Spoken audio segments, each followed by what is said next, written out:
Hello, Dark Ones, and welcome to the realm of monsters. Today we're doing a Juneteenth reading from the African Goddesses deck. First card we have is Mama Kumbabang. Speak up. Do we want to... Card number 33. Could be turning 33 this year. Let's take a little look-see at the rest of this. Okay, here we go. Oh, we're getting deep into this mess. Okay. We've got Atete, worthiness. And we have Sakuyant, scarcity. And then we have Abol Nimba with harvest.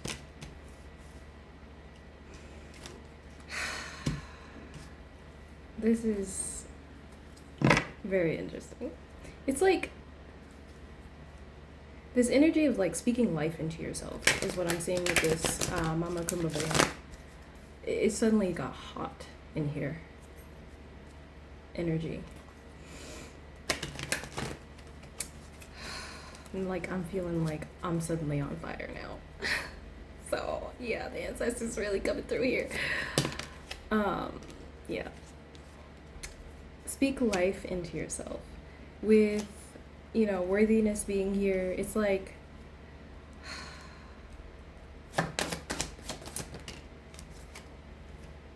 everything is available to you, but you have to see yourself as worth it.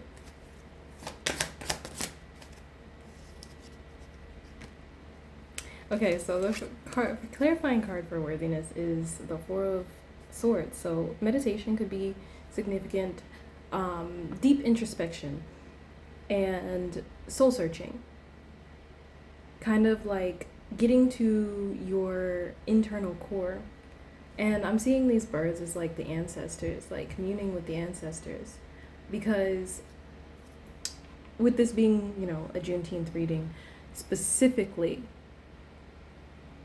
like getting out of the lack mentalities and the old mentalities that were taught, that we were raised on as descendants of, you know, slaves, getting to like that core generational trauma and kind of purifying that. And there's the help of the ancestors in doing that on like the subconscious and the deeper levels that you can't really see, which, you know, that's what it's showing me with like all the shadow energy here, where it's just like there are things embedded into your DNA that are being purified at this time.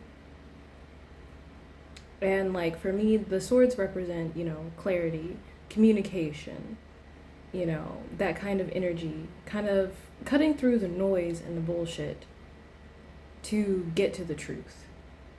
And that's what I'm seeing here, like working really heavily with, you know, that energy, like a full clearing of like the DNA and things like that, to kind of relieve yourself of this generational trauma in order to get out of like that scarcity thing. Because this energy is like an energetic vampire, the scarcity. And, you know, often certain traumas and subconscious belief systems can drain you. Like there are certain programs that run in the background that are very, very draining because you're kind of moving from a survival state that it doesn't always have to be yours. Moving from that survival state that may not necessarily be yours, but the program is still kind of running in the background. And it's like once you like turn that program off, then like that's when you kind of like get this replenishment with this Ace of Cups here. Like your cup overflows. It's like that, it's taking energy. There's something subconsciously that is taking energy away. And that's what's leaving, if you're feeling drained, that's what's leaving you feeling drained or like in lack or like that scarcity kind of energy. Like there's not enough. And I'm also kind of seeing how, like, with the worthiness, like, this worthiness is a very deep ancestral wound because, you know, with the nature of this day representing, you know, resilience and freedom, there, you know, there comes that worthiness wound can be generational because it's like we were made to feel like we were nothing, like less than human. And it's like there's this energy of taking back that power, like all the fists in the air here, like this represents justice to me, like taking back your power, taking back your humanity.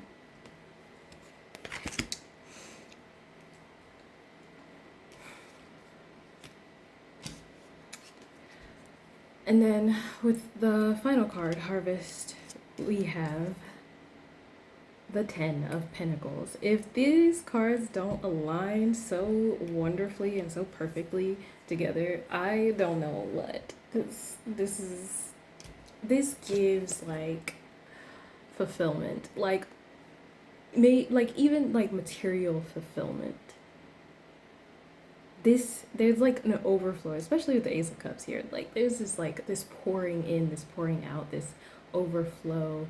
And I'm seeing like these peacocks as like your ancestors like watching over and like kind of opening up the pathway and guarding this abundance, this material gain, whatever, you know, this harvest is.